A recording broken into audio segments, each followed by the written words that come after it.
지금 경숙이가 오면서 노래를 들었대.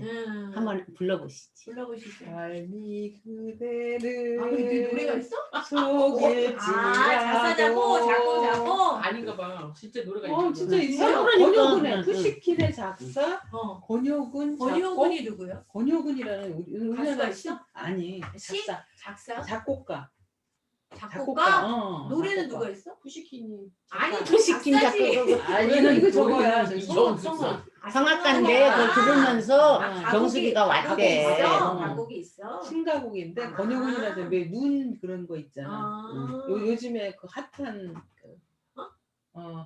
아니 핫하다고 그러면 모르나 이게 아는 사람 장르가 그래서 하여튼 우리나라 클래식 가곡. 근데 그게 예전에 푸시킨이 왜 아버지 삶이 그대를 속일지라도 슬퍼하거나 노하지 마라. 그 노래를 들으면서 왔대. 근데 옛날에 우리 집에 그 액자가 항상 올려 있었잖아. 급폰으로도 많았어. 급폰으로도 많았어. 그랬는데 저 집은 안중근 의사가 걸렸었대. 저희 건 없었어. 그런 어떤 글귀가 적혀 있거나 시 이런 거 우리 집에 안중근 의사의 무슨 말? 뭐 이렇게 해갖고 한문으로 써 있었어요. 이렇게 해서 손내 이렇게 되게 도장 이렇게 조고공 이거 밑에 딱 이렇게 있는 걸 방에 들어갈 때 무서웠어. 결사항쟁 이런 거. 그랬어. 그런 거 생각을 해봐. 아버지의 그 단호한. 빡시어. 근데 우리 어렸을 때 엄마가 그런 거 외우면은 상 주고 그랬거든. 시 같은 거 이렇게 했어. 이거 외우면 누가 먼저 외우면 막 애들이 5~6이니까. 그런데 그땐 종달새 마냥 빨리 돈 100원 받으려고 삶이 그대를 속일지라도 슬퍼하거나 노하지 마라 그냥 문장을 외웠는데 오늘 노래랑 그걸 탁 듣는데 이 가슴이 그러니까 달라. 다른 거야 그 글귀가. 확실히 여기는 근데 그게 차이가 난 것 같다. 네. 감정형, 행동형, 사고형이 차이가 난 것 같다. 그런 것 같아? 나 감정형 아니야. 선생님 사고형이잖아. 어쨌든 간에 이 머리나 감정이 움직이는 거와 행동형은 몸이 움직이고. 저는 어려운 일이 닥치면 일단 감정이나 생각이 싹 닫으려고 노력을 하고 닫아져요. 그리고 이제 이 행동으로 뭘 해야 되나. 뭘 해야 되나. 딱딱딱딱. 감정은 다 끝나고 나서 다음에. 확실히 다르다. 근데 나는 굉장히 감정이 다르지. 늦게 와. 나도. 난 감정 안 오는 건 아닌데 그게 중요한 게 아니잖아. 그러니까 일단 정리를 해갖고 행동으로 일을 해낸다는 얘기잖아. 그런데 나 같은 경우는 일단 감정이 먼저 진짜로 이 밑바닥에서 올라와.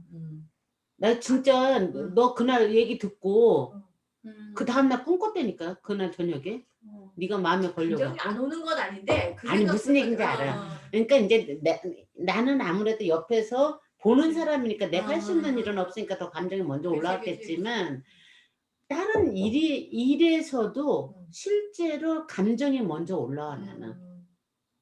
그러니까 어떡하니 이런 느낌이 그냥 여기 이렇게 차 있는 거야. 그런데 그 사고형 아니 행동형들은 지금 네 말 맞다나 그렇게 안 한다는 거지. 그러니까 일단 그 상황을 먼저 보는 거지. 그러니까. 시간이 없어. 문제 해결 먼저 하지. 문제 해결을 먼저 하는 거잖아. 이렇게 차이가 나. 완전 틀리다. 나는 그거 그래서 어렸을 때 그거를 종달새 마냥 그냥 문장을 빨리 외우면서 그 100원을 타려고 생각했던 나와 지금 그 노래를 들으면서 내가 가슴으로 이렇게 차올리면서 삶이 속이고 또 슬퍼하고 내가 그동안에 예상치 못했던 어떤 삶의 그 뒤덤벅이 된 비빔밥 같은 삶을 내가 살아내고 있구나 생각하니까 분석이 딱 되는구나. 이게 가슴이 차오르더라니까. 그래서 이게 삶이지 그냥 받아들여야지 이러면서. 근데 그 차이가 분명히 있어. 어떤 상황에 대해서 받아들이는 거. 그런데 이제 경숙이가 그 삶이 그대로 속일지라도 할 때 그 속일지라도에 대해서 실질적으로는 그 속임을 당한 그 속인다라고 생각하는 것이 이언어적 사고에서 나오는 발상이다. 그게 실질적으로 서양 사람들의 그 철학이 지금이야 이제 거기서 벗어나려고 벗어나죠. 많이 벗어나져 있고 그래서 오히려 그걸 바탕으로 다져져 있는 서양인들이 동양의 어떤 다음 포스트 모더니즘 이후에 이제 그게 그러니까 일반화돼 가고 있잖아. 동양의 다문적인 어떠한 것들을 훨씬 더 합리적으로 잘 설명해서 우리 같은 사람들이 그게 잘 읽혀지는 거야. 그러니까 선사상 같은 것이 사실은 불림문자잖아. 그러니까 그것이 맞아. 어떤 면에서는 언어로 설명할 수 없는 그 무언가니까 화두로 갈 수밖에 없는 거고. 그런데 그 이전 단계가 꼭 필요한 건데 그 이전 단계를 우리는 없이 그냥 건너뛴단 말이야. 건너뛰니까 사이비들이 훨씬 더 많이 나오는 거거든. 어? 그리고 안다고 착각하고 건너뛰는 것이 우리는 이렇게 몸에 배어있기 때문에. 근데 그거를 메꿔주는 게 서양 철학의 그러니까 합리론적인 사고에서 파생되는 어떤 논리성이잖아. 그러니까 과학이 발달하고 이럴 수밖에 없었던 것인데, 그러니까 이제 아까 내가 속일지라도에 대한 이야기를 이거 이원론적 사고와 연결시켜서 설명을 한 거야. 잠깐 하다가 그거를 내가 확 끌어들인 뭐 이유 이거는 아닌데 그걸로 이거 설명하면 되겠다. 그래갖고 내가 끌어들인 거야. 오늘 우리가 해야지 될 것은 팝아트의 거장들이거든. 팝은 포퓰러 아트. 대중 예술이야. 대중 예술. 팝송하면 멋있는데 대중과형 이상한 것처럼 우리도 모르게 이게 스며 있는 그런 것들이 있잖아. 그러니까 어쨌든 대중예술이라는 단어가 왜 여기서 포퓰러라니까 대중이라는 것이 나왔을까? 를 우리가 이제 생각을 해보면 되는데 이걸 잠깐 설명하고 이걸 들어가면은 이게 팝아트는 실질적으로 우리가 지난 시간에 마크로스코하고 좀 했었잖아. 추상 표현주의 다음에 나오는 거야. 근데 추상 표현주의가 굉장히 감정을 고양시켜서 끌어올리는 아까 말했던 불림문자의 어떤 그런 느낌으로 올라가면서 풀어진 거잖아. 표현주의 자체가 굉장히 주관적인 걸 표현하는 거니까. 그러니까 알 사람들만 알고 모르는 사람은 모른다 이거야. 마크로스코 그림 앞에서 모두가 다 눈물을 흘릴 수는 없는 거고 도대체 저게 뭐라고 응? 사람들이 저 앞에서 눈물을 흘리고 잭슨 폴록이 도대체 뭐라고 이렇게 하면서 많은 대중들이 예술을 멀리한다고.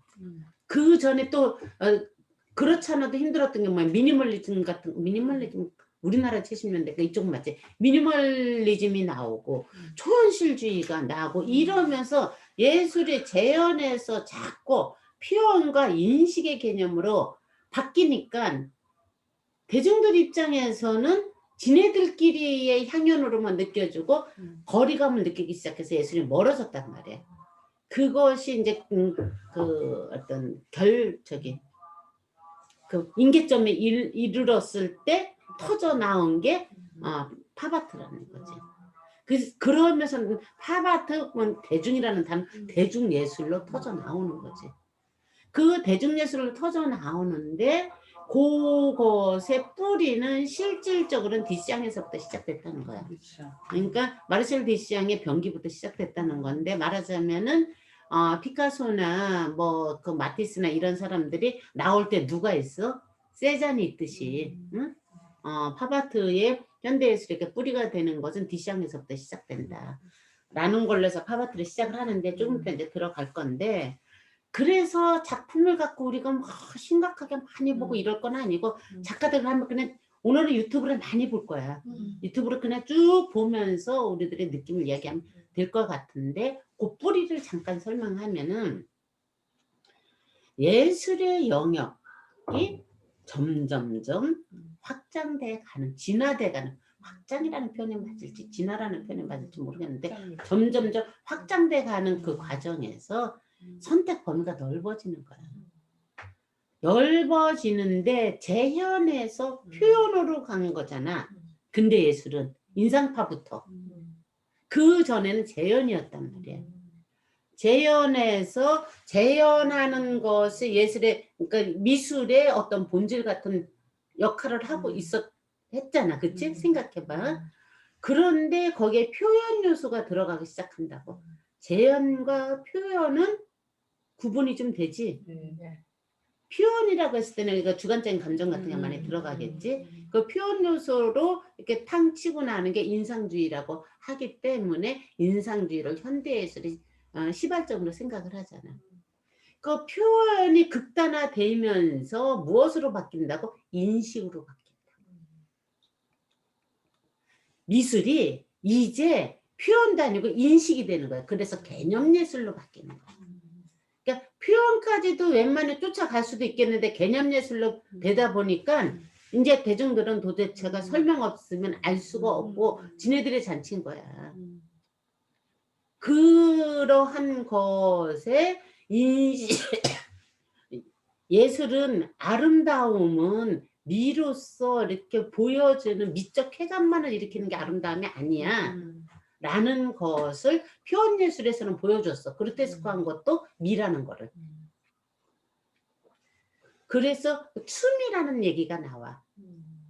그게 어디 뭐야? 우리 지난번에 봤던 저기 쿠닝 작품이라든지 그 초현실주의 작품들 중에서 또 누가 있냐? 우리가 이렇게 막 그 속 있는 거 다 뒤집어 놓고 막 이러는 거 보면 악 소리 나는 것들 많잖아. 갑자기 생각이 프란시스 베이컨 같은 경우는 초현실주의 작가라고 할 수는 없지만 베이컨 작품이면 막 해골 같은 거 나고 인간의 몸을 육체 덩어리를 생각해서 정육점에 걸려 있는 것 같은 느낌이 들게끔 하는 악 소리 나는 그런 것 그림들을 쭉 한단 말이야. 이것도 아름다움이라는 거지. 춤이 그로테스크한 것도 미의 한 파트다. 그동안에 뭐만 봤어? 우리가 쾌락이 아니라 쾌적함을 느끼게끔 하는 아름다움. 아폴론적인 아름다움만 봤다고. 아폴론적인 아름다움만이 합리적이고 좋은 것이라고 생각해서 쭉 밀고 갔었잖아. 그러다가 디오니수스적인 것도 아름다움에 속해. 아름다움이라는 것은 이 쾌적함만을 주는 것이 아니라 생명력을 느끼게끔 하는 게 아름다움인 거야. 라는 것에서 춤이라는 것이 춤이라고 하니까 좀 이상하다. 어쨌든 그루테스크의 미라고 이렇게 표현을 해. 그것이 나오면서 이렇게 초현실주의가 연결돼서 발전이 됐단 말이야. 확장이 됐단 말이야. 그러다가 얘가 변기를 딱 갖다 놓으면서 나온 게 뭐냐면은 레디메이드로 갖다 놓으면서 나온 게 뭐냐면 인식이 중요하다는 게 이렇게 싹이 트기 시작한 거야. 인식. 그러면서 이건 거의 철학이 돼버린 거지. 예술이 철학이 돼버린 거지. 그러니까 미술이 철학이 되다 보니까 사람들이 점점 더 어려워질 수밖에 없었던 거지. 그랬을 때 이 선택은 그러면은 인식을 중요하다고 여겨서 그걸 뚫는 사람들이 한 파트가 있다면 우리 에드워드 호퍼도 그때 잠깐 같이 봤지만 재현의 개념의 추상적으로 티마이텔 같은 경우도 그치? 재현 구상인데 추상의 것을 품고 있고 이런 식의 어떠한 것들도 발전을 하고 여러분들하고 아마 조지 오키프도 언젠가는 뭐 다음 시간에 좀 해야지 되지 않을까 싶은데 조지 오키프 같은 그 사실적인 것을 극대화시켜서 그림으로써 추상이었던 것을 사실을 추상으로 보여지게끔 하는 그러한 것들도 발달을 하고 그러니까 모든 게 동시에 같이 발달하는 거예요. 이게 하나 올라갔을 땐 나머지 것들은 품고 있는 거야. 예전에는 재현만 있을 때는 이런 것들이 없었어. 있어도 인정 못 받았어. 그런데 이게 표현으로 가고 인식의 이렇게 개념예술까지 올라가면은 표현으로 지금 가는 사람들 대접을 받고 인상파처럼 그리는 사람도 대접을 받고 지금 이코나를 그리는 사람도 대접을 받아. 그러니까 이렇게 다양화되는 거야. 이원론적인 것에서 다원론으로 바뀌는 거야. 팝아트가 중요한 것은 그걸 대중예술로서 이즘으로 확장시켜서 사람들로 하여금 예술에 대해서 새롭게 인식하게끔 하는 중요한 역할을 했다는 거예요. 그러고 나서 뒷산도 다시 나올 수가 있는 거예요. 팝아트의 중요성을 여러분들이 그렇게 인지하면 돼요. 거기서부터 막 여러 가지로 막 발전을 하는데 그럼 팝아트가 뭐냐? 대중예술이가 팝아트가 뭐냐? 그거를 이제 우리가 작품을 보면서 쭉 할 거야. 이랬을 때 아까 이렇게 소길지라도 연결시켜서 하면은 선택의 폭이 넓어졌어. 창작이라는 건 만드는 거는 본질에서 관습을 빼는 거래. 이거 치광진이 한 말인데 아 진짜 표현 잘했다 싶은 이꼴이 거야. 아니라 마이너스구나. 응. 창작 이꼴 본질 마이너스 관습. 난 본질 이꼴 관습이라 그래서 마이너스인데 이렇게 세상이 잘못. 자 본질이 뭐야? 에센스. 생명력의 자기가 본질의 말하고 특성. 생명력의 본질의 특성? 양자역학적으로 말하면 각각 다르겠지 사람마다. 파동이면서 입자라고. 생명력 자체가 파동이면서 입자로 움직임이 있다고. 태극의 상태라고. 우리가 인지하는 본질은 태극의 상태라고. 이제 요 얘기는 우리 자주 했던 얘기니까 느껴지지? 움직임이 있다고. 관습은 뭐야? 움직임이 없다. 있는 걸 몇 개를 딱 취합해 갖고 필요에 의해서 틀을 만들어 놓은 거. 형상화된 거라고. 딱딱한 거라고. 물이 뭐가 된 거야? 얼음이 된 거라고. 이게 이제 우리 행동형들은 너무 건너뛰어서 또 헷갈리려나? 미순아. 물이 기화되는 것도 그럼 물이 기화되는 거는 더 중요한 거고 관습을 뺀다는 거 다시 한번 설명해 주실래요? 관습을 뭐야? 뺀다는 게 아니라 지금 관습을 설명해. 관습은? 본질과 관습을. 관습은 뭐라고 그랬어? 얼음이라 얼음. 물로 말하면 물이 움직이지 본질이라면 않고 딱딱해진 거. 고정관념이라. 움직이지 않는 거. 자 그대들의 고정관념. 힘이 없는 거. 미술은 뭐 시각적으로 아름다워야 한다 응. 이런 거. 그런 게 고정관념이지. 뭐 여자는 뭐 조숙해하고 막 그렇지. 이뻐야 된다. 뭐 이런 거. 삶을 속일지라도 해서 삶은 삶은 속임이다 속이는 거다. 라고 생각하는 것도 고정관념. 좋은 삶은 속여서는 안 된다 이런 거. 도덕적 관념도 고정관념이야. 그리고 내가 가지고 있는 고정관념이 무엇으로 드러나? 격정으로 드러나는 거잖아. 그래 맞아. 계속 계획해야 된다는 거. 잘 생각해봐. 그 관습이라는 것은 그냥 이렇게 큰 덩어리로 말하자면 이렇게 딱 굳어져 있는 생각을 우리가 고정관념이라고 하고, 고정관념 안에서 벗어나지 않고 그 안에서 안주하면서 살면서 사람들을 그 고정관념으로 끌어들이는 걸 뭐라고 그래? 기성세대라고 얘기했잖아. 라떼. 그치? 그게 기성세대인 거야. 이래야 한다. 그래서 기성세대가 이야기하는 어떤 고정관념을 긍정적인 언어로 쓸 때 뭐라고 할 수 있느냐면 질서야. 근데 질서의 긍정적인 면과 질서의 부정적인 면을 또 우리가 분별해야 된다고. 계속 큰 것에서 나뉘고 또 나뉜 것에서 또 나뉘고 또 잃어버려서 저기 뭐야, 소련이 아니라 러시아 인형 이름도 잃어버렸어. 개. 개처럼 큰 것에서 줄고 이래서 대우주가 소우주다. 이것이 계속 적용이 될 때 뭐가 돼?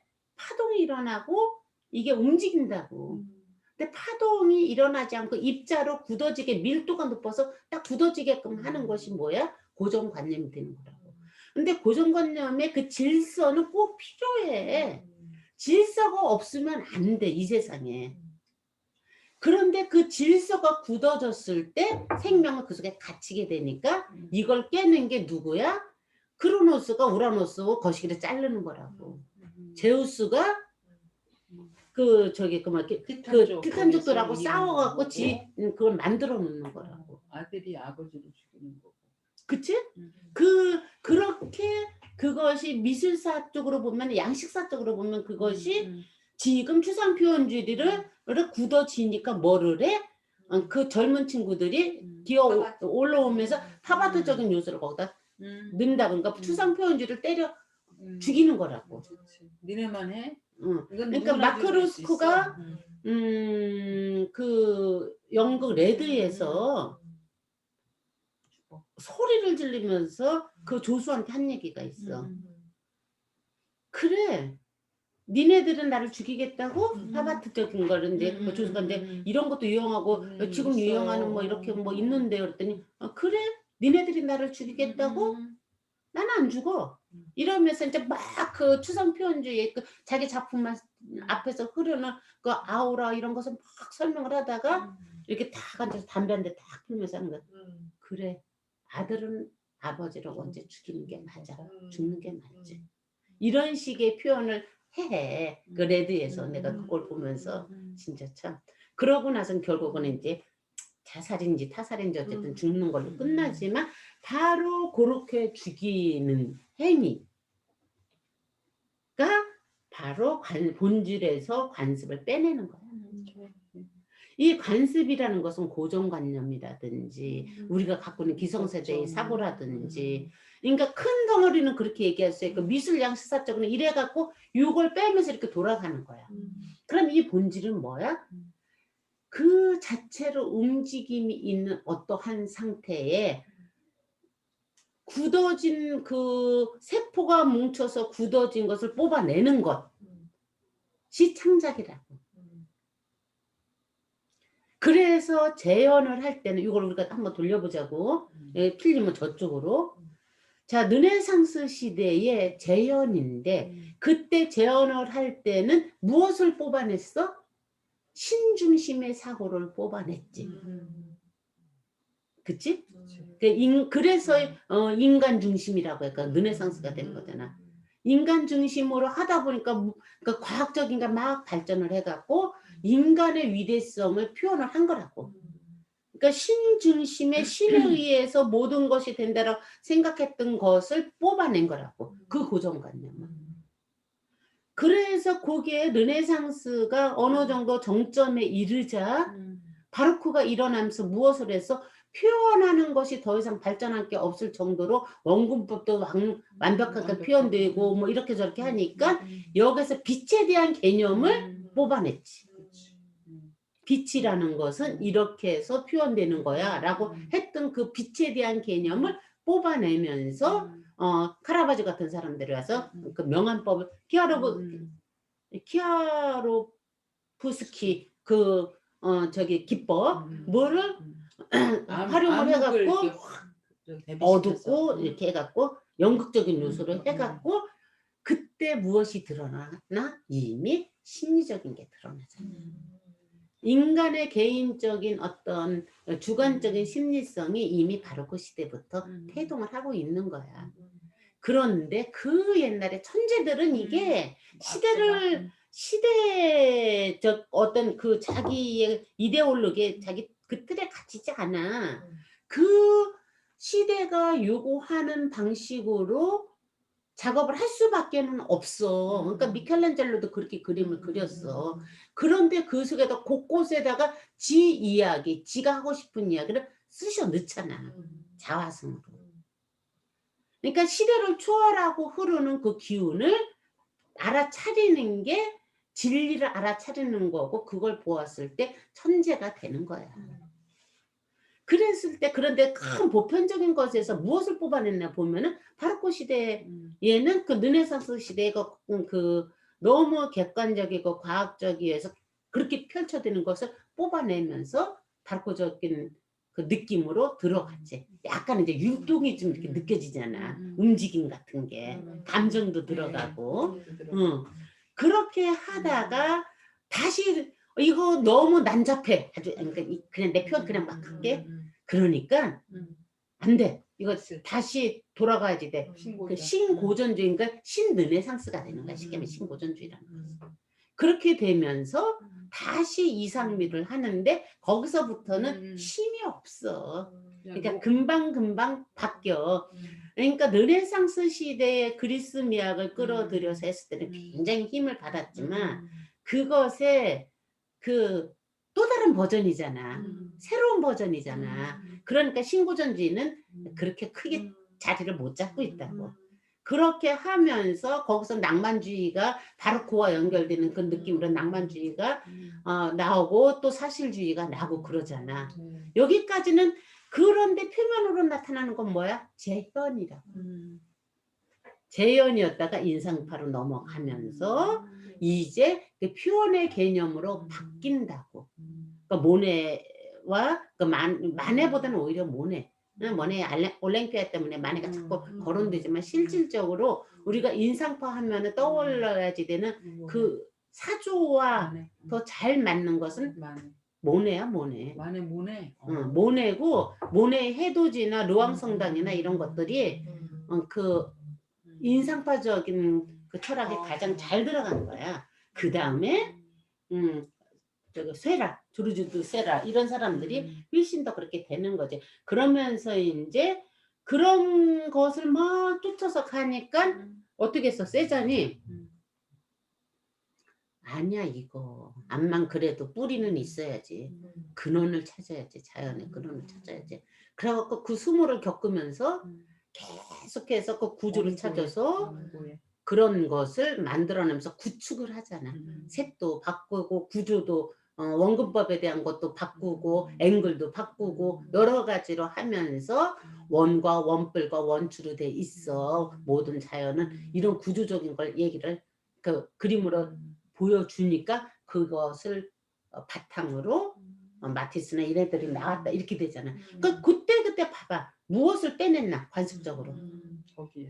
거기에서 양식이 바뀔 때 그 거기에 대표 주자로 있는 그 사람들은 무엇을 한 거냐면 본질 속에 생명력 속에 막 흐르는 것에서 굳어져 있는 고정관념적인 덩어리져 있는 그것을 빼낸 거야.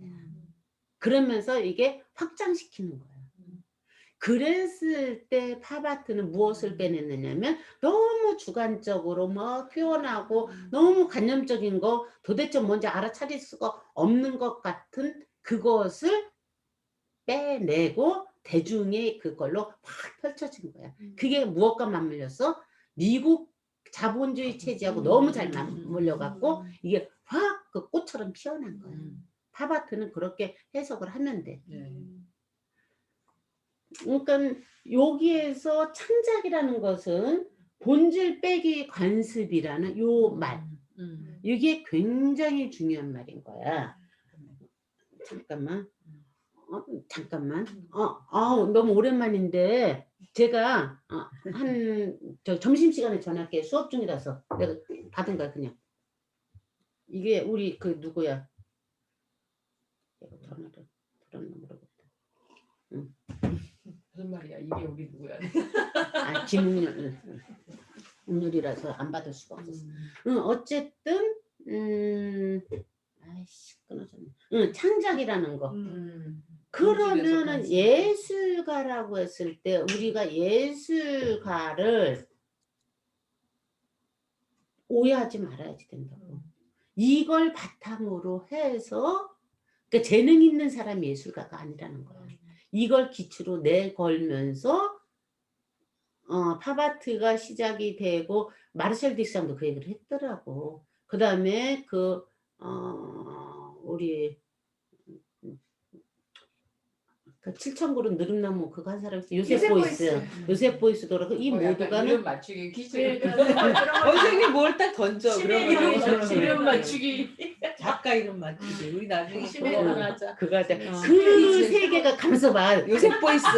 그 세들이 모두가 그런 말을 하는 그 포인트가 뭐냐면 모두가 예술가다. 모두가 예술가다. 너도 예술가야. 그게 이제 확장이 되면서 무엇으로 되느냐면 우리가 현대예술로 들어오면은 우리가 제임스 터렐도 얘기했지만 작가가 너도 예술가가 될 수 있어 해서 너도 예술가이면 말하자면 예술가를 생산자라고 표현해. 올라프 엘리어슨 같은 경우는 생산자라고 표현하는데 너는 감상자를 소비자라고 표현하고 소비자가 아니라 너는 생산자야. 이 공간에 들어와서 네가 느꼈을 때 이 작품이 완성이 되기 때문에 너는 작품의 일부이면서 이 공간 안에서 느끼는 것은 네가 느끼는 것과 네가 느끼는 것이 달라. 다르기 때문에 그 다름을 느낀 그 자체가 네가 창작한 거기 때문에 너는 예술가야. 멋있네. 이 말을 누가 했다고요? 아니, 올라프 엘리아손이라고 엘리야손. 우리 그때 무지개 집합했던데. 예. 그런데 요 얘기는 엘리야손이 어떤 대담 중에 한 얘기지만 엘리야손의 얘기가 아니야. 엘리야손만의 얘기가 아니라 연극이나 어디에서 그 다음부터 관객을 끌고 들이잖아. 이게 전부 그 관념에서 나온 거야. 마리나 아브라모비치가 그 퍼포먼스를 하면서 사람들을 끌어들이잖아. 이게 전부 똑같은 거야. 이것을 퍼포먼스 자체는 이미 네가 예술가라는 것을 느끼게끔 하는 거고, 봐봐, 마크로스코 정도만 해도 네가 예술가는 아니야. 그치? 네가 느끼는 그게 너의 느낌이지 정답이 있는 게 아니야 라고 말하는 곳까지라면 그 다음에 더 들어가서 너와 나는 하나야. 결국 요 얘기가 너와 나는 하나고 우리는 모두가 하나인데 그게 작품 안에서 이루어지는 거야. 뭐야, 동양사상이잖아. 저기 앤디 워홀의 그런 작품 안에서도 대중예술 안에서도 이런 말 없어. 이거는 여기까지는 없다고. 이건 팝아트 넘어서라고. 내가 볼 때 이 상황을 그러니까 서양의 그 팝아트, 그러니까 우리는 모두 예술가다, 너와 나는 하나다는 서양 걸 본 동양인의 동양적인 해석 같아. 그렇지. 내 해석이지 이거는. 서양 사람들은 그 안에 있는지 아마 모르고 죽었을 것 같아. 그거를 본 그런데 정교쌤의 해석. 아니 이건 내 해석은 맞지만 요거를 올라프 엘리아손은 그 철학자하고 이렇게 대담하는 곳에서 명확하게 인지를 하고 얘기를 해. 근데 걔네는 일반 대중들도 시상식에서 상만 받으면 이 얘기를 하는 거야. 우리는 하나니까 자원을 아끼고 지금 그 하나하고 지금 우리가 얘기하는 하나하고 달라. 근데 조금 너무 그런 색깔이 얘기를 많이 해서 식상해버려야지. 이게 학교에서 배운 건지 진짜 지 생각인지 좀 헷갈릴 때가 있어. 그거는 우리는 그러니까 동양에서도 마찬가지고 서양에서도 마찬가지고 어쩔 수 없는 거야. 그 각자 개인의 또 문제이기도 한 건데 어쨌든 내가 지금 이제 예술의 그 큰 흐름에 그거를 좀 설명하다 보니까 또 건너뛰었는데 이 흐름은 이 맥은 알겠지. 이 창작이라는 의미가 뭔지 알겠지. 그래서 요거를 명확하게 인지를 하고 있으면 지금 정혜가 말한 대로 그거는 권규쌤의 해석인 것 같아 라고 본 것이 맞아. 이거 내 해석이야.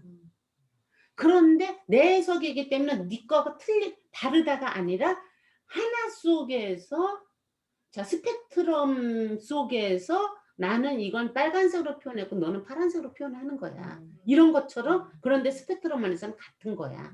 요 얘기를 하고 싶은 건데 요걸 잊지 않으면은 우리들 모두가 내가 사진일기 책에 처음 시작을 그걸로 하잖아. 줄리아 카메론 예를 하면서 당신도 예술가가 될 수 있습니다. 우리는 모두가 예술가입니다. 이걸 기치로 해갖고 예술을 뭘로 하느냐? 일기 쓰면서 하세요. 예술에 대해서 오해하지 마시고 이게 사진일기를 쓴 이유인 거야. 사진일기를 쓰자고 하는 그리고 우리는 예술가라는 것을 인지하는 건 뭐냐면 내가 주관적으로 주체적으로 산다는 걸 알아차리는 겁니다. 주체적으로 산다는 걸 알아차린다는 것은 뭐야? 내가 자유롭게 살 수 있다라는 겁니다. 그러려면 관찰하십시오. 이렇게 해서 자긍심을 가지십시오 라는 이야기를 하고 싶어서 사진예술책 쓴 거야 사실은. 관찰도 어저께 봤는데 관은 올려다보는 거래 하늘을. 찰은 땅에 있는 거를 모으는 거라서 하늘과 땅을 같이 보는 행위가 관찰이에요. 와 멋있다. 지금 정혜가 이제 조금 있으면 우리한테 여기에서도 다 그 한자 단어 공부 진짜 좋아. 얘가 지금 그 명리학 그거 지금 하고 있잖아. 사주 명리학 그거를 하면서 이렇게 보는 건데 나중에 정혜한테 그 찰강을 좀 찰인가 뭐 그런데 저 못 써요. 못 써? 당연히 못 쓰죠. 검색하세요. 못했어요. 검색하세요. 이거 봐 똑같은 원리잖아 이것도. 그러니까 그 단어 하나가 품고 있는 이야기가 지금 내가 열심히 떠드는 얘기하고 사실은 똑같은 거잖아. 근데 옛날에 사람들은 어떻게 했느냐 뭐 옛날 동양사상에서는 그냥 관찰해. 네? 그러니까 뜰 앞에 잣나무라고 이렇게 하고 끝났단 말이야. 아니야 언니. 그게 아니 서경에서 아주 자세하게 설명을 해줬대. 어떻게 봐야 뜰 앞에 잣나무인지를. 일반인들은 그거를 아마 알지 지금 모르잖아요. 아니야가 맞아. 그런데 지금 일반적으로 말하는 우리 동양 사상이라고 하면서 우리가 알아차리는 거 화두선이라고 할 때 이렇게 알아차린다. 그러다 보니까 건너뛰어 버린단 말이야. 건너뛰어 갖고 우리가 건너뛰면서 어설프게 알고 있다고 착각하면서 아 인생 다 그런 거지 뭐 이런 말이 나오는 거란 말이야. 그러니까 내가 얼마나 그렇게 하고 살았는지를 자꾸 알아차리는 게 공부라는 얘기를 내가 지금 하고 싶은 거야. 나는 그러니까- 어느 날 갑자기 저 나뭇잎이 막 흔들리는데 저 나뭇잎이 바람이 와서 얘를 이렇게 한다고 항상 생각했거든. 근데 어느 날 저 바람을 제가 이렇게 불러오는 거라고 저기 시점을 확 바꿔서 생각해 보니까 너무 나무들이 신기한 거야. 그 시가 있어. 관찰. 황인숙이가 쓴 시 중에 지금 말한 그 말이 있어. 아 있어? 우리는 모두 먼저 하나인겨. 썼군. 우리는 모두 하나인겨. 황인숙의 시에 그게 있는데 내가 있어? 외우지는 못하는데 어. 지금 그 말이 있어. 어쨌든 자 창작이란 본질 빼기 관습이다. 그렇다면은 여러분들은 지금 이 순간에 그 관습으로 굳어져 있는 생각이 무엇인지를 찾자. 자, 우리가 공부하는 게 지금 예술하는 거다. 우리 공부가 지금 예술하는 거야. 그치? 예술에 대한 관념이 여기까지 고개가 끄덕거려지면은 여러분들이 굉장히 넓어진 거야. 그만큼 자유스러워진 거야. 야, 미순아, 지금 공부하는 거 예술하는 건 맞냐? 맞아. 그치? 근데 왜 이렇게 힘이 없어, 너 지금? 배고프지 않니? 아니야. 어제 힘들어서 그래. 어제 힘들었어? 엄마네 집에서? 에 머리 자르고 이쁜데 왜 머리 왜 잘랐어? 그러네. 머리 잘라. 머리요. 이게 이 화면이라 이쁜 건 실제로 봐봐 완전 찐빵이야. 너무 젊어 보이는데. 중학생 같아. 청순해. 자, 머리숱이 얼마나 많은지 내가 아주 깨달았어. 머리숱이? 부러워라. 잘라주는 여자도 세상에 놀래면서 막 잘라줬어. 아 숱이 많대? 나 뒷거울 보여주는데 이게 내 머리예요 그랬어. 아. 근데 지금은 차분하게 굉장히 이뻐 잘라붙어가지고. 지금. 이게 이 화면이 이렇게 나와. 야, 이쁘다는데 자꾸 화면이 그렇다고 하니 그냥 그래야지. 아니, 저 할 말이 없어. 구제가 안 돼 구제가 아무리 해도. 저 카메라가 얼굴만 좋아. 작기 때문에 응. 저런 그 웹카메라는 얼굴을 굉장히 잘 잡아주는 어떤 그 조명이 그런 지금 게 있어요. 이렇게 완전히 그 다른 말은 아니에요. 음. 행동형으로서 동의합니다. 자, 넘어갑니다. 이거라고. 그러니까 결국 팝아트는 팝아트로부터 또 다른 현대미술이 시작되면서 포스트 모더니즘으로 넘어가는 거야. 사실은 그러니까 포스트 모더니즘과 팝아트가 포스트 모더니즘이 아닐 수도 있고 길 수도 있지만 그 기운을 품고 있다고. 근데 마르셀 디상은 그거보다 훨씬 전의 사람이야. 50년 전 사람이야. 50년까지는 안 돼. 아니, 몇 년 전 사람이야. 그렇기 때문에 마르셀 디상의 어떤 이런 행위가 그 당시에 인지를 못하고 있다가 나중에 이게 받아들이기 시작하는 거잖아. 그래서 이때부터 인식 도구로서 예술의 영역이 확장이 됐어. 그러면서 어떤 유튜브에서 봤더니 진짜 재밌네라고 했던 게 마르셀 디상에 의해서 화가들은 그 육체 노동으로부터 벗어났다. 힘들게 하면. 무슨 얘기인지 알겠지? 육체 노동의 그 중노동을 하는 것으로부터 벗어날 수 있었다. 지금도 그리고 싶으면 그리지만 안 그려도 되는 거야. 예전에 안 그리면 안 되는 거잖아. 그리고 안 그리면 안 될 뿐더러 못 그려도 안 되는 거였는데 그러니까 초현실주의나 이쪽으로 가면 못 그려도 괜찮았는데 이제 안 그려도 되는 데까지 간 거야. 이게 굉장히 재미난 현상인 거지. 그래서 그러니까 인식 도구로서 예술이라고 했을 때 이건 이제 나는 지금 어느 상태에 머물러 있는가를 끊임없이 질문을 해야지 된다는 얘기야. 이것을 가지고 이렇게 해석을 해보라고. 이게 성철 스님이 내가 자주 쓰는 말이지만 성철 스님이 만든 화두는 아니야. 중국의 어떤 누군가가 만든 하던데 내가 그 사람 이름을 모르니까 그냥 이렇게 했는데 처음이 이렇다는 거야. 1단계가 산은 산이고 물은 물이다 할 때 그냥 보는 거 그게 맞다라고 생각하는 거 관습적인 사고 안에 갇혀 있는 걸 모르는 상태에 있는 것 그게 1단계로 우리가 세상을 살지. 이렇게 살 때 사실은 굉장히 힘들기도 하지만 굉장히 편하기도 해. 어떤 명확하게 정해져 있는 그 틀 안에서 살면은 특별하게 나한테 어떤 고통이나 이런 것이 안 오면은 굉장히 편안하게 살 수 있는, 편하다고 생각하면서 살 수 있는 거야. 매트릭스 우리가 못했던 매트릭스. 오케이, 그래, 네 아주 훌륭한 지적이야. 매트릭스야, 진짜. 언젠간 할 거예요. 합시다. 그치? 그거라고. 그 다음에 메타인지 상태는 맞다, 틀리다를 같이, 그러니까 이게 분별할 수 있는 거로 갈 때 불교에서는 그거잖아.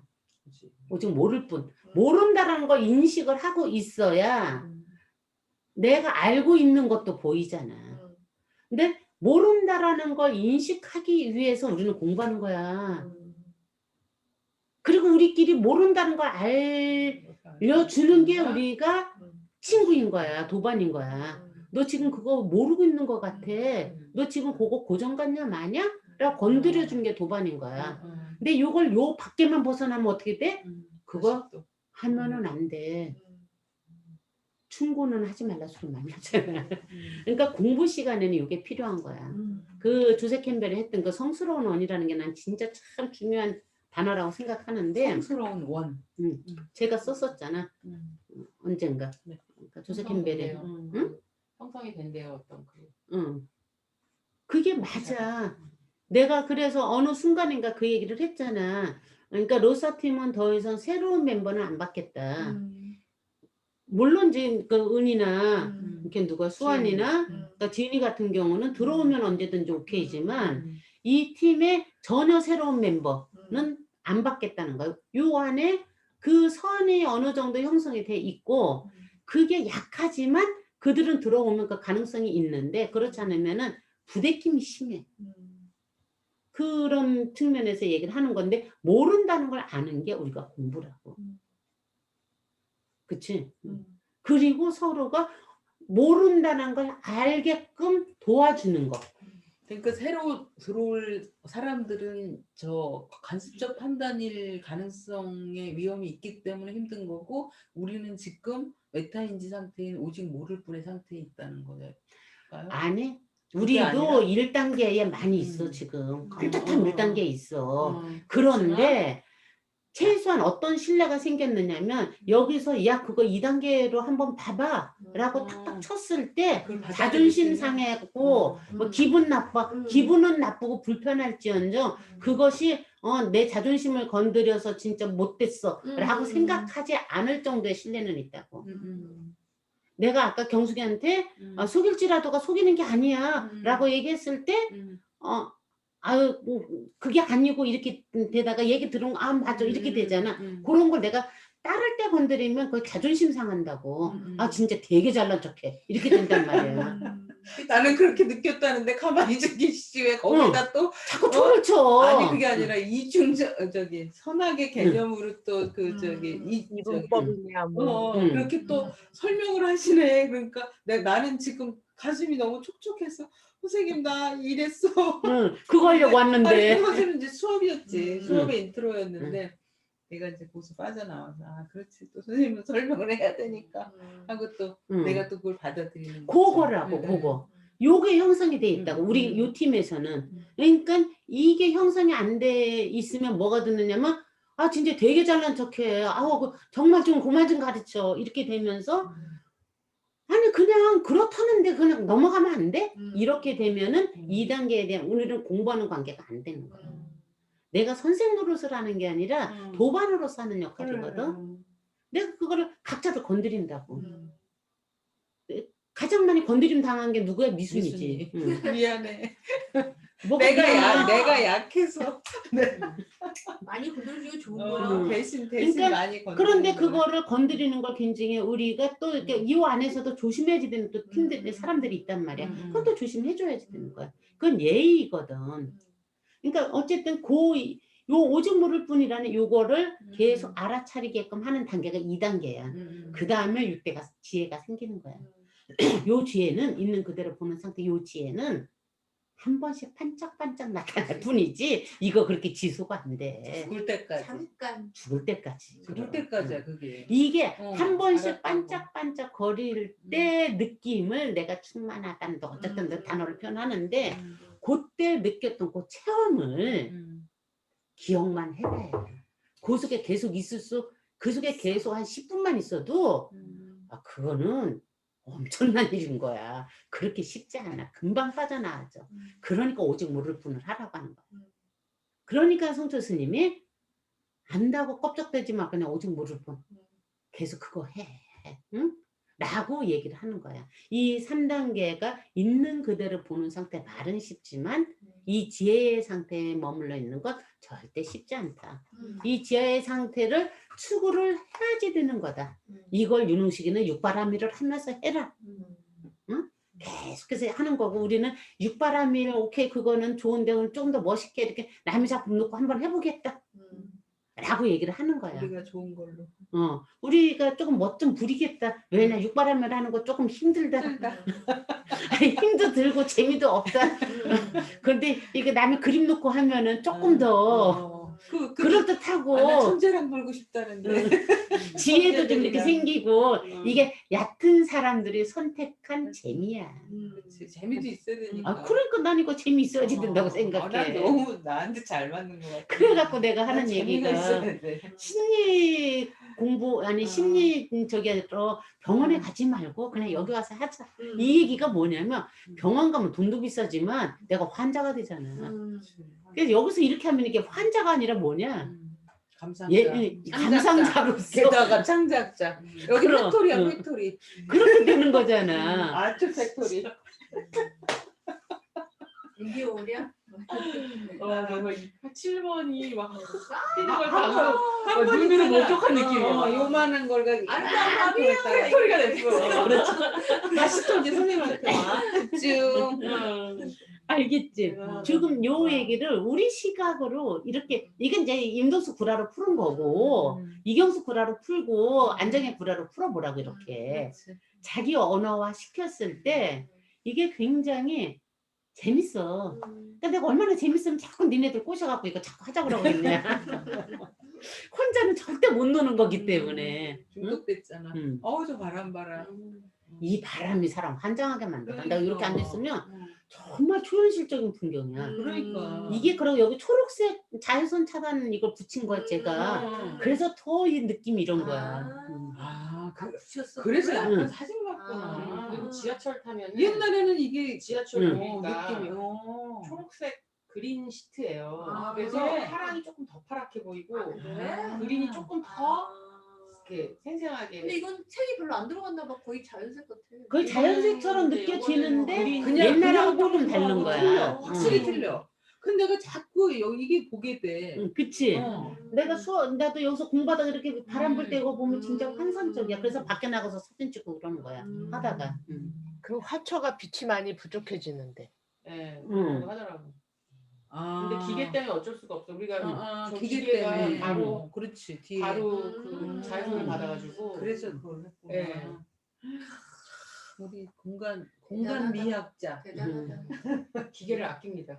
공간 식물보다. 미학자. 저 우리 자, 이게 뭐냐면 엔데어를 이따 할 건데 이제 뭐 유튜브로 들을 건데 마르셀 디상의 변기를 갖다 놨잖아. 그것에서 확장된 개념이라 생각하는 거야. 앤디 워홀이 실질적으로 팝아트의 창시자처럼 우리가 대접을 하고 맞아. 근데 피카소나 마티스가 그 세잖아. 공유된 거야 언니? 공유 안 됐어? 아니. 이거 지금 캠벨 이거 깡통 클램 차우다 우리 저거 사다 먹는데 맛있다고. 요것을 저기 앤디아우리 왜 이걸 네, 평생 냈느냐? 먹었대잖아. 평생 먹으니까. 나는 오늘도 먹고 어제도 먹고 내일도 먹을 거니까. 일상이란 말이에요. 마를린 먼로 죽자마자 이거 한 거거든. 그러니까 앤디 워홀 같은 경우는 굉장히 유명 인사들하고 막 친해지려고 나는 돈을 벌어야지 되고 막 이랬단 말이야. 까발리면서 그대로 드러나는 인간의 속성적인 거 그대로 드러난 거라고. 그러니까 정말 나는 마음에는 안 들지만 속은 시원해. 맞아. 이 솔직함 이런 것에서 이렇게 소개하니까 뻥 뚫린. 그러니까 딱 이게 충청도 사람의 그 정서적 코드로는 이렇게 왔을 때 한번 이렇게 한번 맞는 것 같은 느낌으로 사이다 같은 느낌이 좀 있어. 사이다 마시지만 사이다 별로 안 좋아하거든. 뭐예요? 이거 올려주신 거 볼 거예요? 이제 올려준 거 조금 이따 볼 거야. 그걸 또 올려준 거만 보는 거야? 딴 걸 보는 게 아니고? 딴 것도 볼 거야. 올려준 거를 본다고? 아니 기다려 이제 그거는. 조금만 기다려. 여기까지만 하고. 지루할까봐. 내가 이거 전부 해줄게. 아니 나 그거 보느라고 피곤해 죽겠는데 새벽에 깨가지고 또 그거 다 보고 잤는데 또 본다고? 이건 보지 마. 그래서 안 올려야지 돼. 여기서 안 본 사람이 더 많아. 자, 나는 보고라는 줄 알고 올려주신 줄 알았어. 만 봤어. 저기까지 린스텐슈타인까지 봤어. 아 그러면 본 거 있으면 본 거 빨리빨리 돌리면서 나 얘기를. 뒤에 두 개만 안 봤어. 나도. 신디 셔먼까지 봤어. 나도. 그러니까 신디 봤으면은 셔먼도 본 안 걸 봤어. 갖고 얘기해도 돼. 신디 셔먼은 다 안 봤구나. 저도 안 린스텐슈타인 봤어. 봤어. 이 사람이 그 유명한 예술을 하려면 초점만 맞고 유명한 사람만 찍으면 된다고. 그렇지. 자, 그 얘기 전에 지금 딴 얘기야 미순아. 응? 아직 안 들어가서 팝아트 시작은. 이게 지금 마르셀 디샹하고 연결하기 위해서 이걸 그림을 넣은 거야. 앤디 워홀 걸 넣으려고 한 게 아니라 마르셀 디샹의 변기가 있었기 때문에 이 일상에 얘네들을 갖고 올 수 있었다는 거야. 이어짐에 대한 이야기를 하는 거야 내가 지금. 어느 것이 창작이라는 것은 어디서 그냥 이렇게 뚝 떨어져서 새로움이 아니라는 거야. 창작은 본질에서 관습적인 걸 빼내서 본질을 재확인시켜주는 행위가 창작인 거야. 그치? 그렇게 디샹이 그거를 해줌으로써 인식이 돼서 그 영향에 무의식에서든 의식에서든 영향을 받으니까 이 캠벨 그 토마토 수프를 할 수가 있고 그 누구야 이게 마를린 먼로를 그러니까 작품화 시킬 수 있었다는 거야. 요게 포인트라고 내가 지금 얘기하고자 하는 거는 확장되는 거. 그런데 얘네들이 이걸 어떻게 확장했느냐? 대놓고 돈 벌겠다고 하는 거야. 그러니까 팝아트가 참 빨리 끝나. 빨리 끝나면서 금방 넘어가는 가장 커다란 이유 중에 하나가 예술의 본질은 건드렸다고 해도 일단 그 너무 관념적인 그 관습을 수상편주의에서 그걸 뽑아내서 사람들로 하여금 시원하게 해주긴 했지만 사이다라고. 대중예술이라고. 대중예술과 클래식을 여러분들은 어떻게 분별을 해요? 여러분들 언어로 한번 말해보세요. 대중예술과 클래식. 뭐 대중음악은 클래식은 진지해. 그러니까 대중음악은 질리지가 아니 그러니까 좋아하는 기간이 짧지만 클래식은 길게 가는 것 같아. 나 같은 경우는. 왜 그럴까? 언제 들어도 클래식은 새롭고 항상 좋은데 그 대중음악은 혹했다가 그게 그렇게 그러니까 그냥 재미로만 느껴지지 그렇게 막 이렇게 여기서 깊이 이제 빠지진 중요한 않은 얘기를 것 하나 같아. 했고 미순이 뭐라고?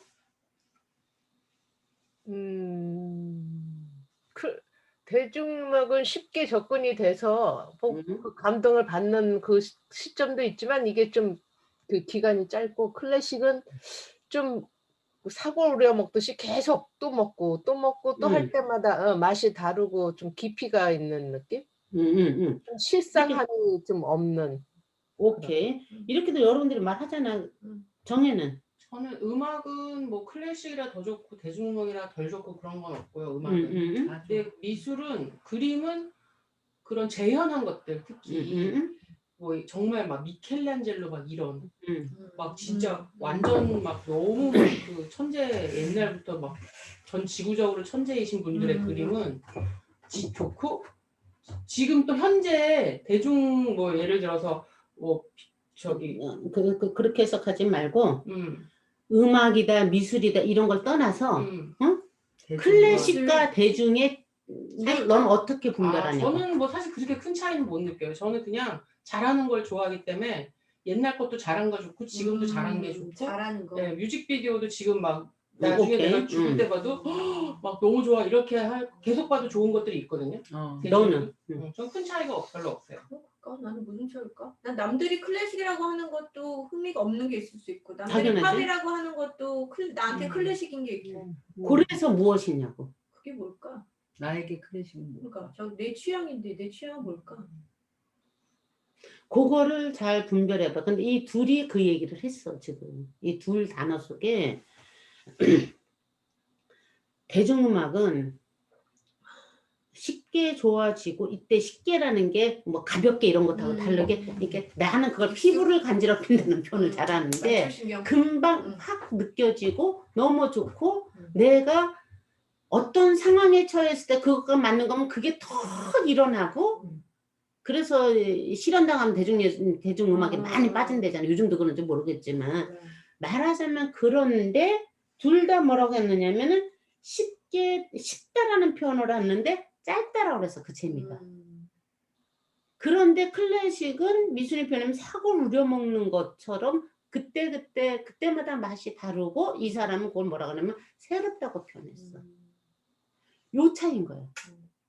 클래식은 클래식 음악가 그러니까 그래서 클래식 음악이 너 같은 경우 클래식 음악이라고 하지만 어떤 것은 아닐 수도 있고 네 표현을 하면은 어떤 것은 그냥 뭐 팝적인 요소가 너무 강해. 이때 팝적인 요소라는 것은 들었는데 질리고 싫을 수도 있고 일반적으로 말하는 팝송이라든지 우리나라에서 말하는 대중가요인데 들으면 들을수록 그때마다 새롭게 느껴질 수도 있어.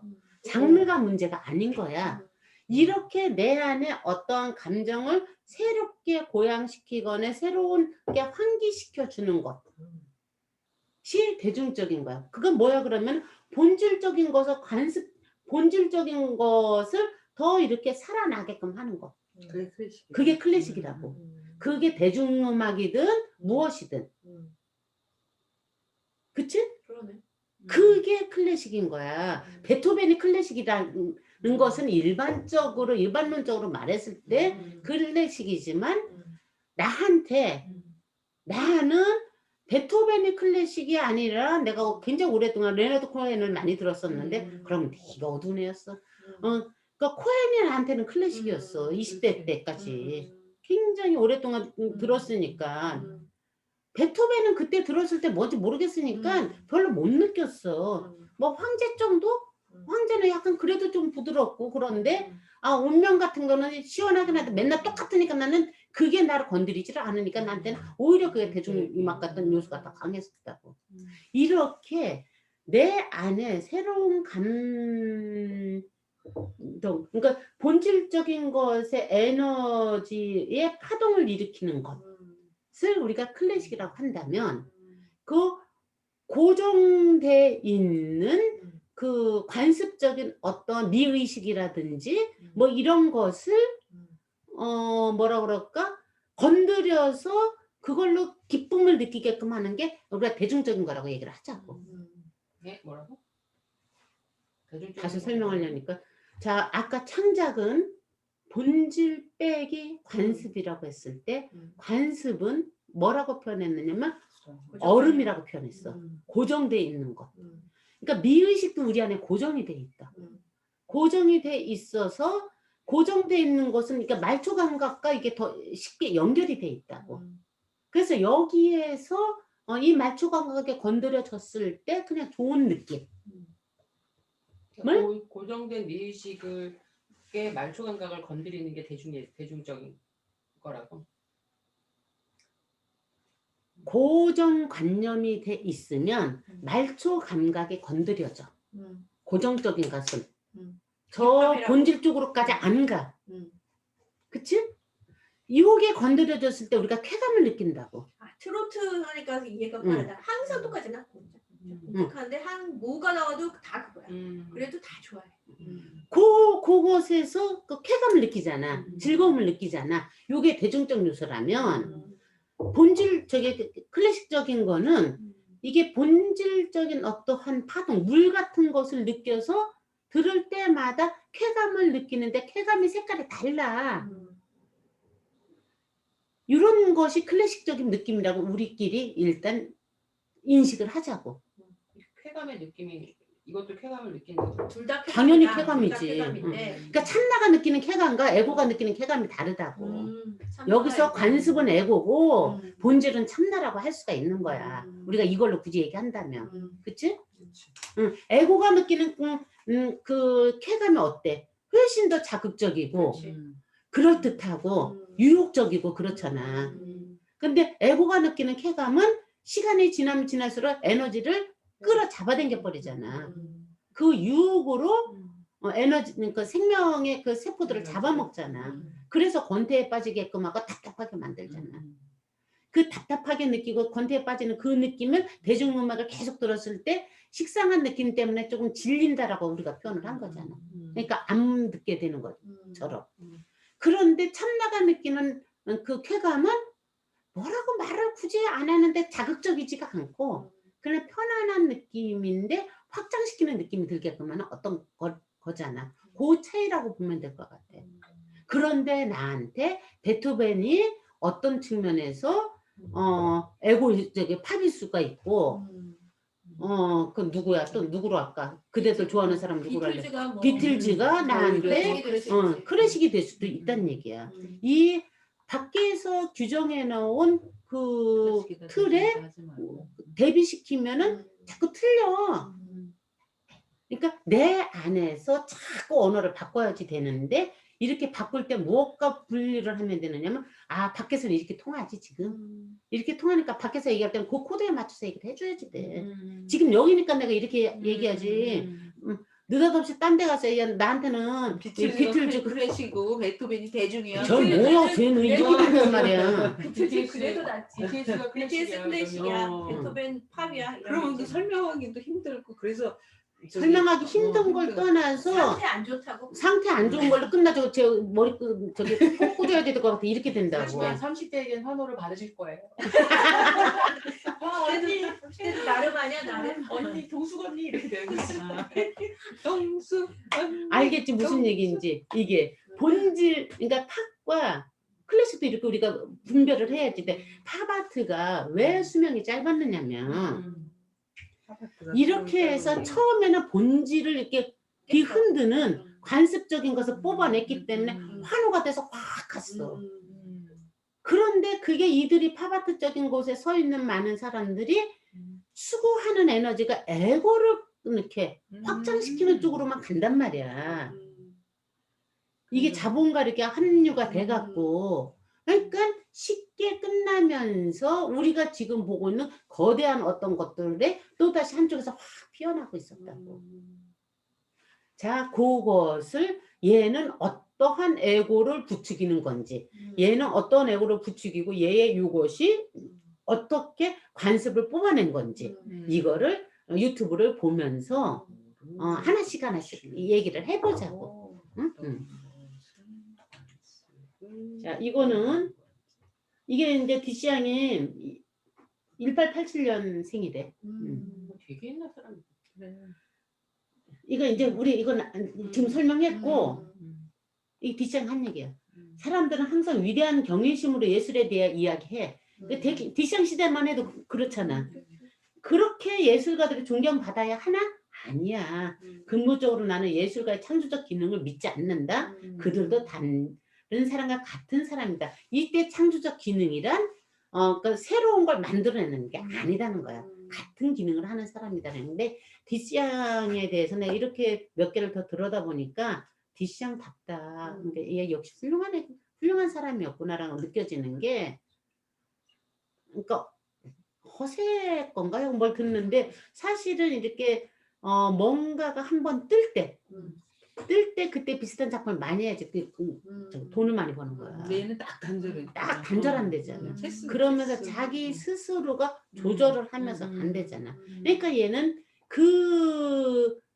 여러분들 그 디시앙 전시 봤나? 나 어쨌든 그 다양한 것들을 막 이렇게 하면서 솔직히 디시앙 보고 좋다 말하기 정말 힘들어. 언니 얘 간음증 환자라고 그러시죠? 나는 디시앙 별로 안 좋아해. 디시앙 작품 안 좋아해. 관음증 환자다마다. 애탕부대 같은 경우는 진짜 뒤렇게 뭐야. 들여다보게 하는데. 응.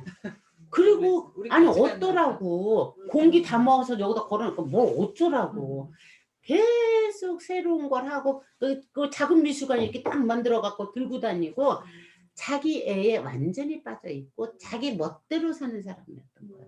그런데 정말 자기를 살았던 사람이야.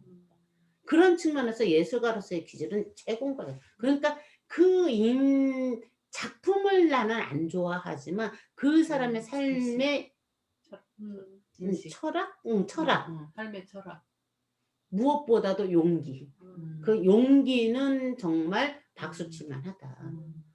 작품은 싫어도 그 사람의 삶의 철학이나 이런 용기는 박수 칠만 하다. 어느 지점에서 내가 못하는 부분이니까. 이때 나는 그 사람의 삶의 행태가 옳았다고 생각하지는 않아. 나는 그거 별로 그렇게 사는 거 별로 안 좋아해. 근데 그 용기를 박수 친다는 얘기야. 그리고 끊임없이 자기가 매너리즘에 빠지는 것을 스스로가 처단하고 과연 나한테 그런 용기가 있나 생각해보면 나는 그렇게까지 못하거든. 그랬을 때 이 사람 역시 훌륭해. 그런데 작품이 영 나하고는 이렇게 되는 거야.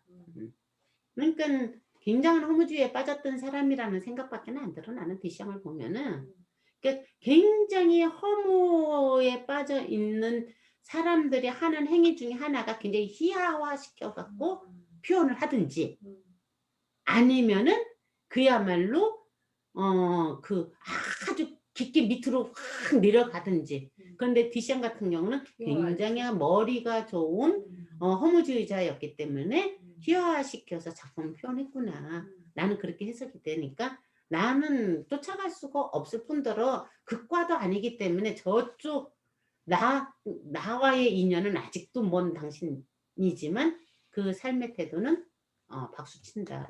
이게 이제 나의 디시앙에 대한 관념이야. 관음증적 환자야.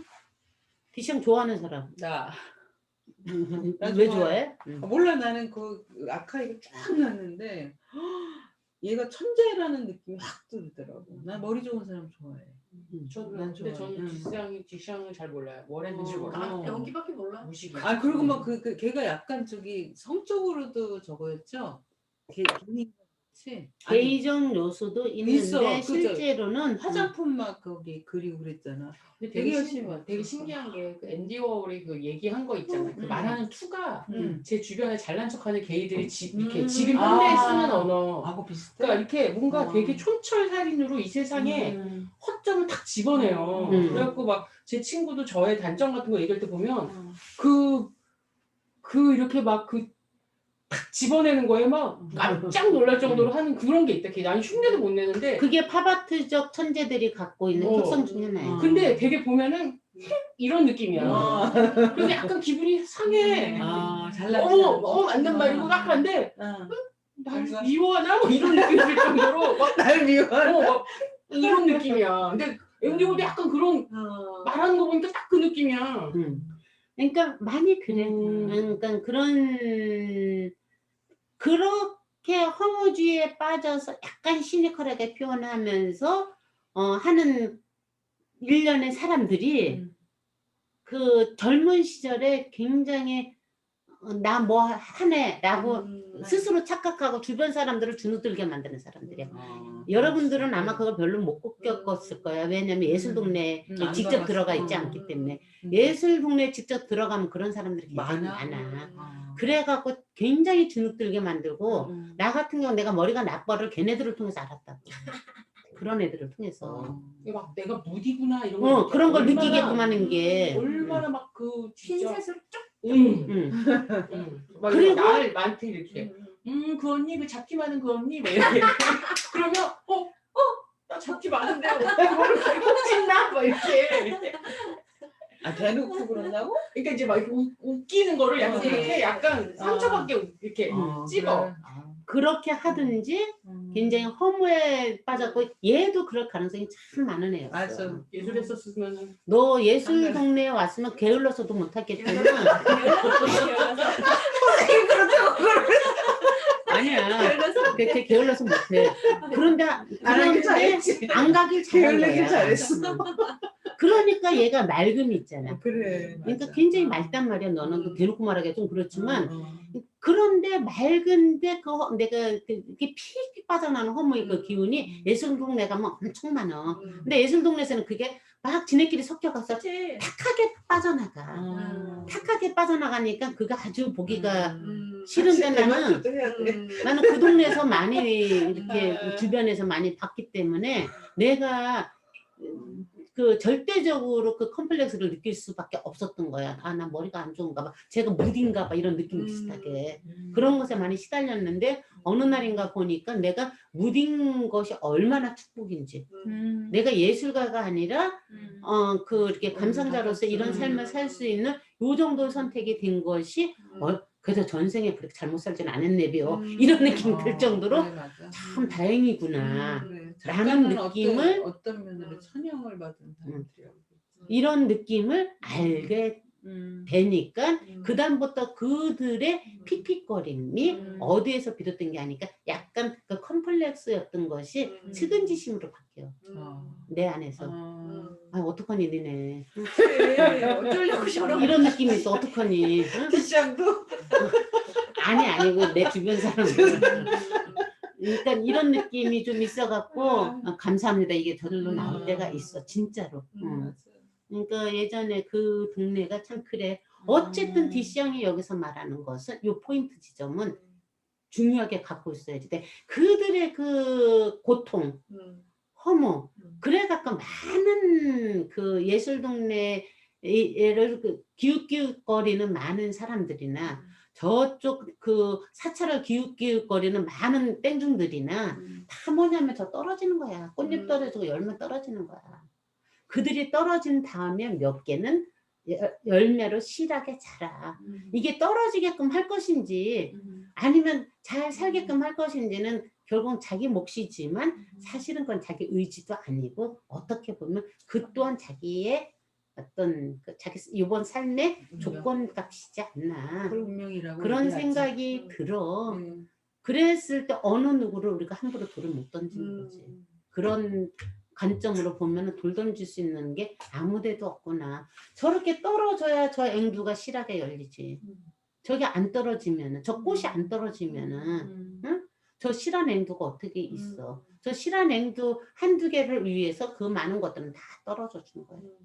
그러니까 스케미의 그 여왕벌을 위해서 수많은 스케미들이 이렇게 달려 들어갔고 하는 것을 우리 관점으로 보면은 세상에 이렇게 비인간적이고 모순이고 그 뭐라 그래야 될까? 비개미죠. 그러니까 모순이고 그 평등하지 않고 막 이렇게 하지만 생명의 원리는 그렇지 않다는 거예요.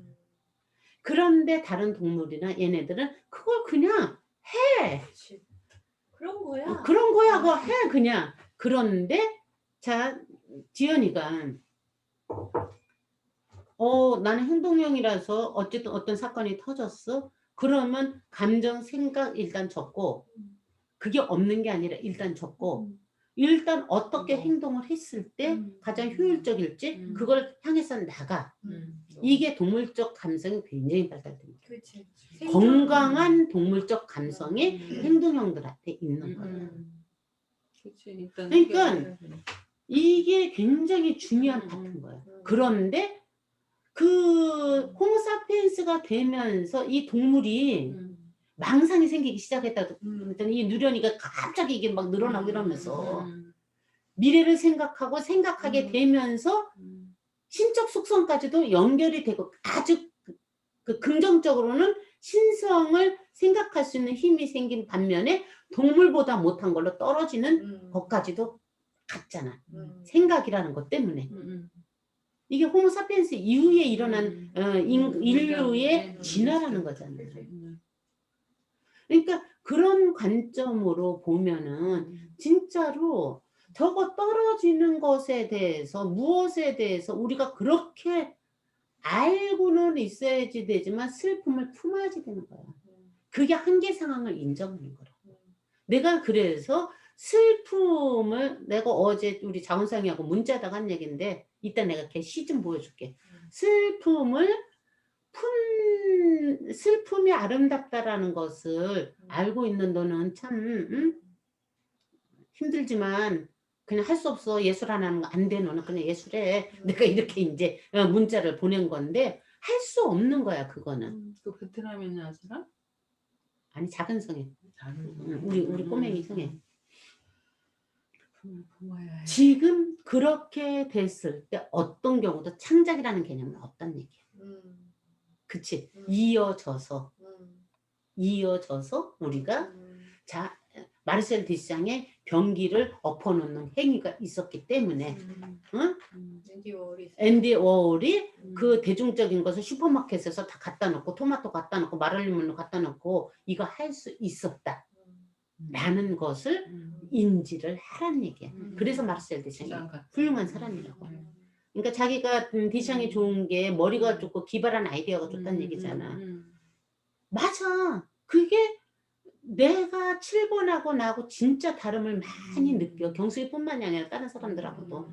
7번의 그 유쾌함, 그 다방면으로 펼쳐서 보는 거, 깊게 들여다보지 않고 가슴 반짝반짝하는 것에 대해서 박수치는 거. 이것이 세상을 풍족하게 하기도 해.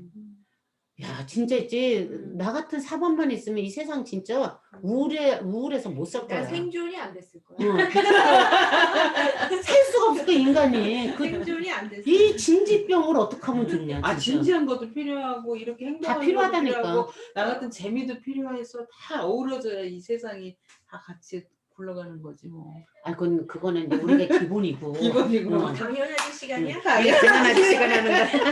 근데 나는 당연하지 계속해도 그게 항상 불당연하지. 니모를 찾았어. 니모를 3초. 아 그래. 우리 딸내미 진짜 좋아하는 영화 니모를 찾아서. 자, 이렇게 그러니까 팝아트를 들어가기 전에 여기까지 하고 팝아트는 이런 거라는 거야. 일상용품을 재해석하게끔 했던 거. 그러니까 슈퍼마켓에 있을 때 케바슈프는 그냥 일상용품인데 이거를 전시장 안에 딱 갖다 놓으니까 아 그래 이걸 나는 오늘도 먹고 내일도 먹고 모레도 먹지 다시 한번 퉁쳐서 생각하게 함으로써 지금 여기를 깨닫게 하는 거. 그런데 그거는 누군가는 깨달아도 되지만 못 깨달으면 못 깨닫는 거야. 어떡해. 마크로스 그 작품 앞에서 어떻게 모두가 다 눈물을 흘려. 안 나오면 안 나오는 거지. 그치? 이게 코드가 맞았을 때는 아 그렇구나 나 이 현재성을 느끼는 거고 코드가 안 맞으면은 할 수 없는 거야. 자 여기까지 하고 이제 우리가 이따 아니 밥은 가면서 조금 있다가 밥을 먹고 이걸 보지? 할 건데 이 현재성을 좀 설명해주고 가려고. 현재성. 현재와 현재성에 대한 다름을 내가 설명을 하면은 그 우리가 올라프 엘리아소는 우리는 안 했지. 그냥 지나가면서 했지. 우리 애기들 할 때 올라프 엘리아소는 했는데 올라프 엘리아손이 그거를 해. 대담을 해. 그 팀 모튼이라는 자기 작품을 잘 알고 있는 사람, 뭐 철학자고 아주 굉장히 폼나는 얘기를 굉장히 많이 하는데 마지막에 무슨 거의 마지막쯤에 무슨 얘기를 하느냐면 자 그런데 말하자면 그 철학자한테 팀씨 그러니까 팀 모튼이니까 그래 팀씨 저 밑에 있는 저 청자 봤어? 이렇게 질문을 하는 거야. 청자? 그러니까 리움미술관에서 전시를 했잖아. 그러니까 리움미술관에서 올라프 엘리아손 전시가 2016년에 일어났었어. 2016년에 올라프 엘리아손의 세상의 모든 가능성이라는 제목으로 많은 실험적인 것을 전부 했어. 회고전 비슷하게 굉장히 그러니까 삼성가가 정말 세계적인 컬렉터인 건 맞아.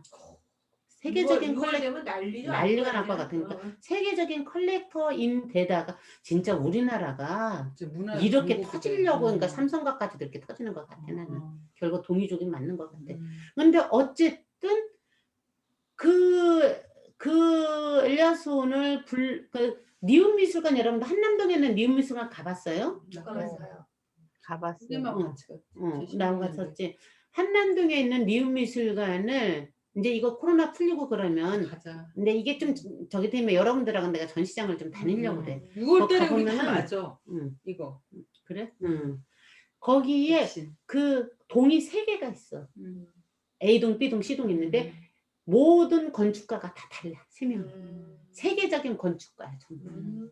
그래서 A동은 누구? 나는 그 건축가 이름 몰라. B동은 누구? C동은 누구한테 시키니까 천문학적인 돈을 들이면서 이 사람 예술에 이거 쏟아붓는 거야. 나는 그런 부분에서는 진짜 박수를 쳐. 정말 잘하는 것 같아.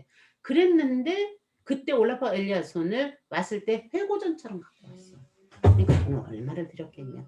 그리고 그 철학자를 불러서 둘이 대담을 시켜. 그 대담한 것을 유튜브에 있어. 여러분들 한번 들어봐봐. 그러니까 나는 버벅거리면서 얘기할 수밖에 없는데 그래서 앞에 얘기 쭉 한 다음에 야 근데 저쪽 상설관에 있는 저 청자 봤냐 너? 그랬더니 봤지. 그러니까 과연 저게 과거야? 이런 질문을 해. 너는 저걸 보면 어때? 그냥 내가 읽어주는 게 편할 것 같아. 이렇게 혼자 쇼하는 것보다. 연기는 이경숙 선생님. 이경숙 선생님한테 넘기지 않으면은 드라마. 도저히 안 돼. 드라마. 가만있어 봐. 잠깐만.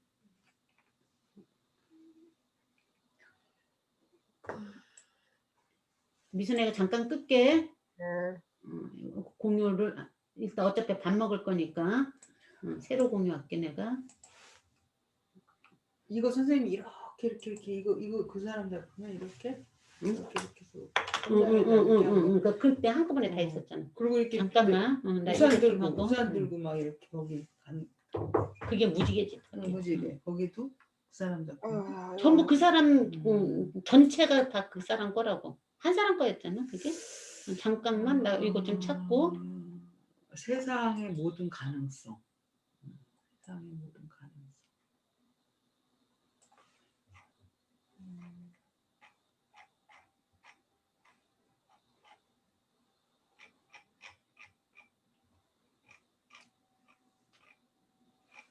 아이씨 보렵네 벼. 가만 있어봐.